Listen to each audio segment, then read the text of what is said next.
The holidays sure can be awkward. People as presents, dressed in matching outfits, perfectly posed for the annual Christmas card. But the Burkhards may have produced one of the most awkward family photos yet. And I said, we better do it this year before the kids get too embarrassed. What'd you think of your dad when he came out looking like that?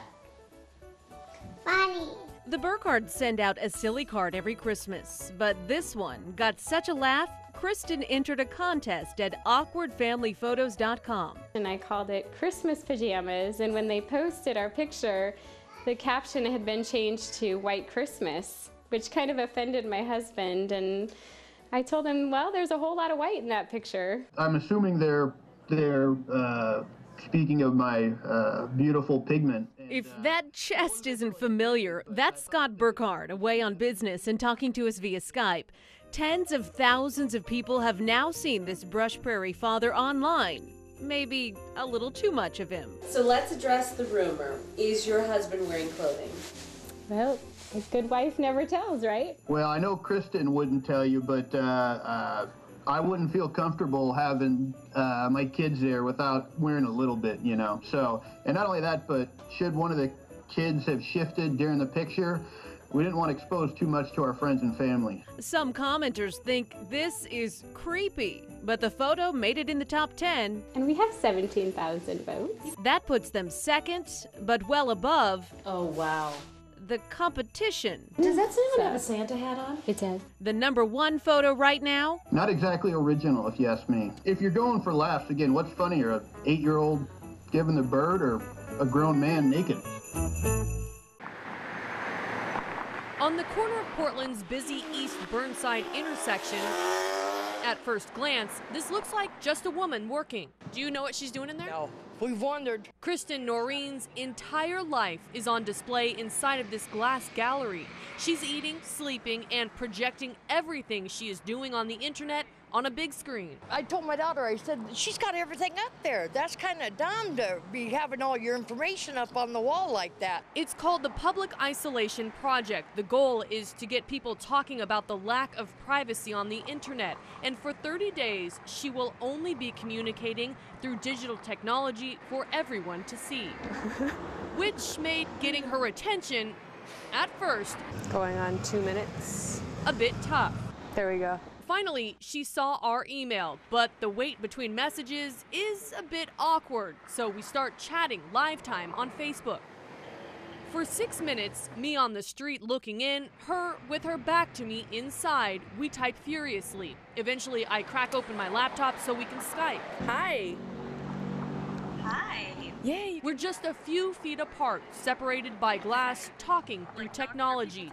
But Noreen says that is the point. I'm not trying to right now say that social media is a bad thing. I definitely feel like there's there's wonderful things that it can do, but then, we should always just be aware of what else there is out there. She's also hoping the experiment will inspire people to unplug and get back to communicating face to face. Megan Cockstein, KATU News.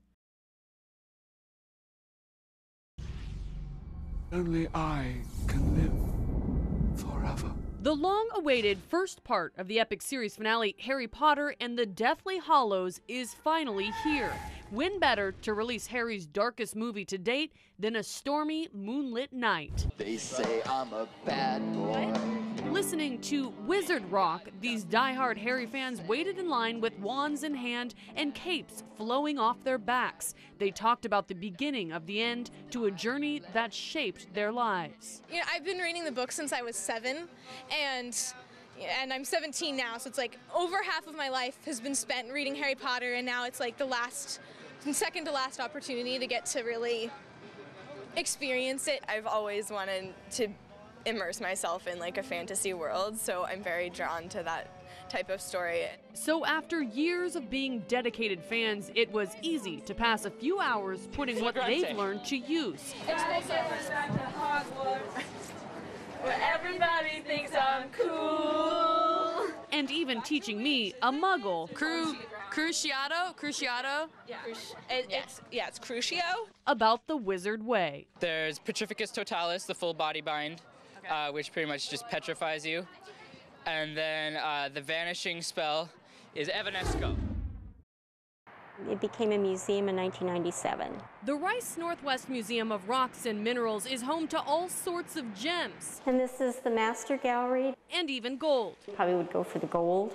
Museum director Linda Kepford isn't sure what the thief was after, but he was determined and dressed in a disguise that would help him hide from trouble. He kind of noticed things for a few days, little odd things that didn't look quite right. In the outside bathroom attached to the house, the museum caretaker spotted dust on the floor Monday, Tuesday, and again on Wednesday. After investigating, he was digging a hole through there. They found a hole behind the toilet seat cover dispenser. Police believe that the thief was digging through plywood and sheetrock, then replacing the dispenser so that no one would see. On the other side, an elevator shaft leading into the museum. And he would have had to break through the side of the elevator. Pretty elaborate plan. Would have had to been. I think those are steel. After adding some security, Thursday morning sheriff's deputies were tipped off that someone was back. They found a bike and a backpack on the museum grounds. There's about 23 acres here. A K-9 team searched the wooded area about a half a mile from the museum. A dog came by, smelled something in the ground, but it wasn't until it bitted that it in turn cried out. That's when officers discovered that a man was hiding right at their feet wearing head-to-toe camouflage. It's just crazy looking.